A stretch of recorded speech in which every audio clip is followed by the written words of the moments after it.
और भोपाल में सनातन धर्म सभा, बागेश्वर धाम सरकार और देवकीनंदन ठाकुर शामिल हुए। सीएम शिवराज, वीडी शर्मा भी कार्यक्रम में पहुंचे। हिंदू राष्ट्र पर देवकीनंदन ठाकुर ने बयान दिया और कहा, श्री राम कथा नारों को कोई रोक न सके, इसलिए हिंदू राष्ट्र जरूरी है और हम तब तक ही सुरक्षित रहेंगे जब तक हम बहुसंख्यक रहेंगे। अभी काशी मथुरा बाकी है, जनसंख्या नियंत्रण कानून बाकी है। राम की तरह कृष्ण को भी आजाद करके रहेंगे। वेब सीरीज को लेकर सीएम शिवराज ने कहा, यथासंभव प्रयास करेंगे कि आने वाली पीढ़ी बुराइयों से बचे। और ये कार्यक्रम किया गया था। महाराज बालाजी महाराज की कृपा, प्रिया कांत जी की कृपा से 2 या 3 बातें मैं आपसे कहने आया हूं, उसके बाद महाराज जी आपको बात कहेंगे। हम लोगों ने मिलकर कहा कि हिंदू राष्ट्र की क्यों जरूरत है। आज जो सत्य है वो सभी जानते हैं। सभी लोग सेकुलरता की जो बीन बजा रहे हैं, मुझे ईमानदारी से वो कसम खा के कहें कि 25 और 30 साल बाद ये देश सेकुलर रहेगा, इस बात की कोई गारंटी दे सकता है? आपको मेरा जवाब देना पड़ेगा, हां या ना। इस बात की कोई गारंटी दे सकता है कि 25-30 साल बाद हमारा देश सेकुलर रहेगा? इस बात की कोई गारंटी दे सकता है कि 25-30 साल बाद हमारी बहन बेटियां सुरक्षित रहेंगी? इस बात की कोई गारंटी दे सकता है कि हमारा ये जो कथा पंडाल आज यहां लगा हुआ भोपाल में, 25 साल बाद हम ऐसे ही कथा पंडाल लगाते रहेंगे और आपको कथा सुनाते रहेंगे? इस बात की कोई गारंटी दे सकता है? हम लोग ये कथा, मंदिर में पूजा, शोभा यात्रा, प्रवचन हम तभी तक दे सकते जब तक हम बहुसंख्या में है। जिस दिन हमारी संख्या कम हुई, जाके देखो पाकिस्तान में क्या हाल है हमारा, जाके देखो बांग्लादेश में क्या हाल है हमारा, जाके देखो अफगानिस्तान में क्या हाल है। यह हमारी चिंता है, ये मेरी चिंता है। अभी सुप्रीम कोर्ट ने राम मंदिर के निर्माण के लिए ऑर्डर दिया और आज अयोध्या में राम मंदिर बनने जा रहा है। कौन कौन प्रसन्न है राम मंदिर बनने से? कौन कौन प्रसन्न है? अरे भैया, बड़े संतोषी हो। इतने सालों बाद जब राम मंदिर का ऑर्डर आया तो हम खुश हो गए, लेकिन अभी काशी बाकी है, अभी मथुरा बाकी है। बाकी है कि नहीं? जनसंख्या नियंत्रण कानून बाकी है, बाकी है कि नहीं? मंदिरों का पैसा सरकार लेती है, गुरुकुलम बनना बाकी है कि नहीं? है कि नहीं? फिर इतने कम में कैसे खुश हो गए?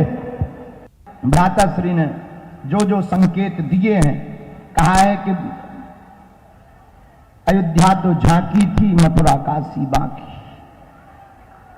तो भैया जी ने आज संकल्प लिया कि बहुत जल्दी मथुरा में भगवान श्री राम, भगवान श्री कृष्ण की जन्मभूमि के लिए एक जागरूक यात्रा निकालेंगे। हम यही प्रार्थना करते हैं कि जितने भी भारतवर्ष के ठाकुर जी के अनुयायी हैं, ये काम केवल भैया का नहीं है, पूरे विश्व में रहने वाले श्री कृष्ण उपासकों का काम है। मैं महाराज जी को प्रणाम करता हूं। अमृत की वर्षा यहाँ हुई और आज इसलिए धुआंधार पानी भी ऊपर से बरस गया।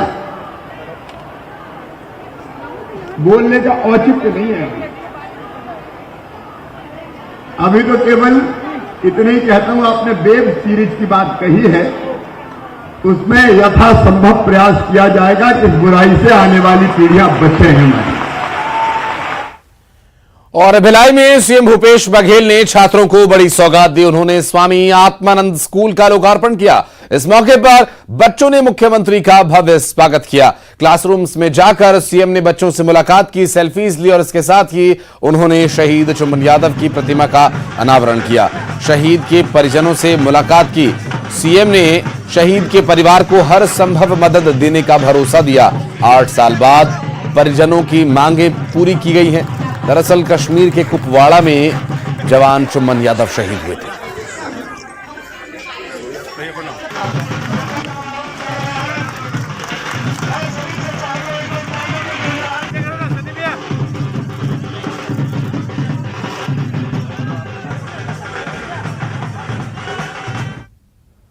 और छत्तीसगढ़ में लगातार कोरोना के बढ़ते मामले चिंता का विषय बने हुए हैं। प्रदेश में कोरोना तेजी से पैर पसार रहा है।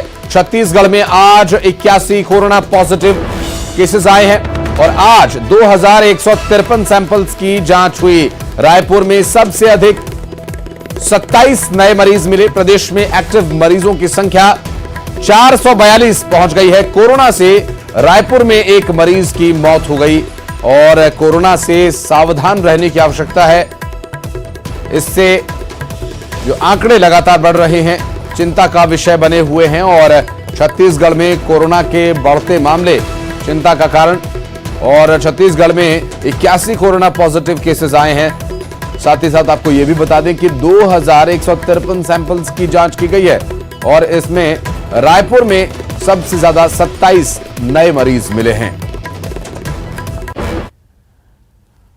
बेमेतरा जिले के साजा थाना क्षेत्र के बिरनपुर गांव में दो समुदायों के बीच संघर्ष हो गया और इस पूरे मामले में पुलिस ने 11 लोगों को गिरफ्तार किया।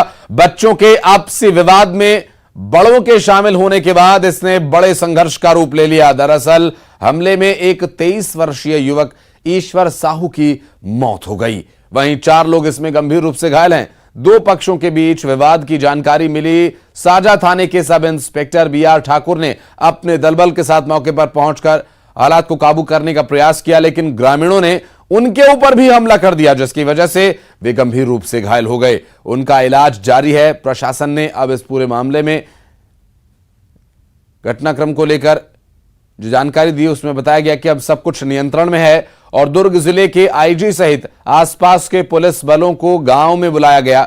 साथ ही धारा 144 भी लगानी पड़ी और लोगों को समझाइश दी जा रही है। गांव में पुलिस लगातार गश्त कर रही है।